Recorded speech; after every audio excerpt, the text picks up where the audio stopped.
Mon nom est Cynthia Girard-Renard. Vous êtes dans mon exposition intitulée « Sans toi ni loi, les cétacés du Saint-Laurent ».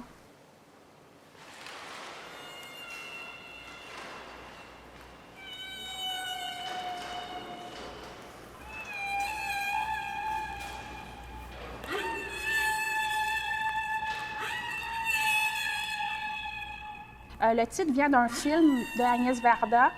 Sans toi ni loi, c'est un peu comme les baleines. Les baleines sont nomades. Ils n'ont pas de toit ni loi, ils sont apatrides. J'ai beaucoup aimé ce film-là aussi parce qu'à la fin du film, c'est une jeune femme qui quitte un peu la société capitaliste, qui s'en va dans le sud de la France à la campagne. Puis à la fin, elle échoue et elle meurt dans un fossé. Puis c'est parfois le sort aussi des baleines.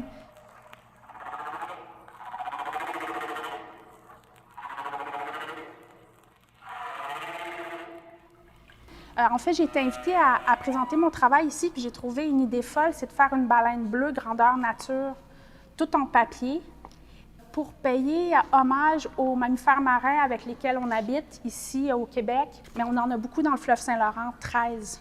Pour moi, depuis quelques années, c'est très important peut-être de décentrer ma pratique qui était basée peut-être sur la satire, l'univers politique. J'avais envie de devenir comme une avocate des animaux, de notre patrimoine faunique qui n'a pas beaucoup de voix.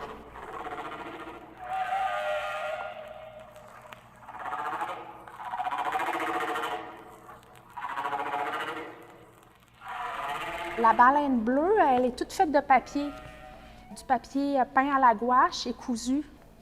Ça a été une belle période de travail de faire cette baleine-là. J'ai fait la baleine comme une couturière, en fait, comme on fait un costume. J'ai cousu le papier en faisant un patron.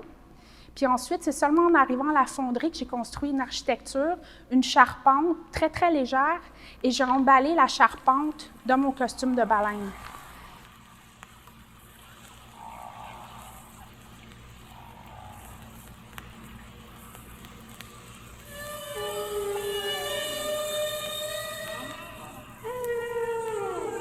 À la fin de la galerie, vous pouvez voir un disque. Quand j'ai pensé faire la baleine, j'ai pensé aussi avoir un univers sonore, une installation sonore qui allait aller avec la baleine pour créer un environnement, qu'on soit complètement enveloppé dans un monde marin. Et j'ai trouvé ce disque-là que j'écoutais quand j'étais petite, en fait. Quand j'avais 8-9 ans, on se couchait au sol, puis on écoutait le disque des chants de baleines, puis on trouvait ça extraordinaire. C'était dans les années 70, ça venait d'apparaître, tu sais, au niveau du public, les chants de baleines à bosse. Puis c'était publié par le magazine National Geographic.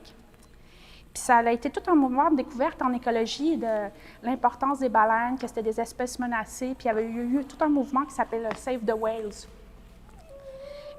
Quand on était enfant, on était déjà activistes parce qu'on avait nos collants, nos autocollants Save the Whales dans nos cartables. Puis ça nous tenait vraiment à cœur le sort des baleines. Donc, c'est quelque chose, c'est un amour que j'ai depuis longtemps. Au sol, pour moi, c'est important d'avoir aussi d'autres espèces fauniques qui habitent le Saint-Laurent. Donc, j'ai des étoiles de mer, des oursins, crabes et homards. Tout est fait en papier. La baleine est cousue et tout le reste, c'est juste du papier et de la colle. J'avais envie que la personne qui se promène dans l'expo soit comme dans un jardin marin. Tu sais, qu'ils puissent aller d'une pièce à l'autre, un peu comme dans un jardin, déambuler. Puis j'aime le rapport au corps. Puis je pense qu'ici, en rentrant dans l'expo, qu'est-ce qui arrive, c'est qu'on a un rapport avec l'échelle qui est grandiose. Dans certaines sculptures, il y a du son. C'est du son de pollution sonore. Parce que quand on parle des baleines en ce moment, beaucoup dans le fleuve, on s'interroge beaucoup sur l'extraction pétrolière qui crée beaucoup de sons.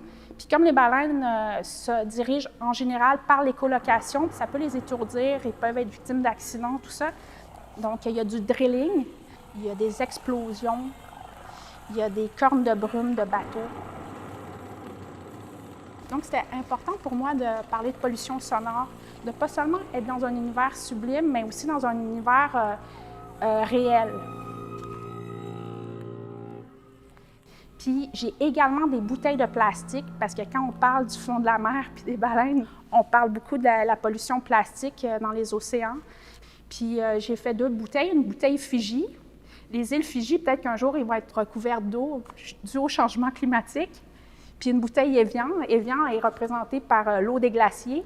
Je trouve ça complètement schizoïde qu'on vende de l'eau en bouteille qui vient peut-être d'Europe. On nous vend de l'eau qui pollue tellement en nous disant qu'elle est pure, mais on est en train, nous-mêmes, de créer notre propre extinction. C'était pour moi une façon satirique de souligner la situation.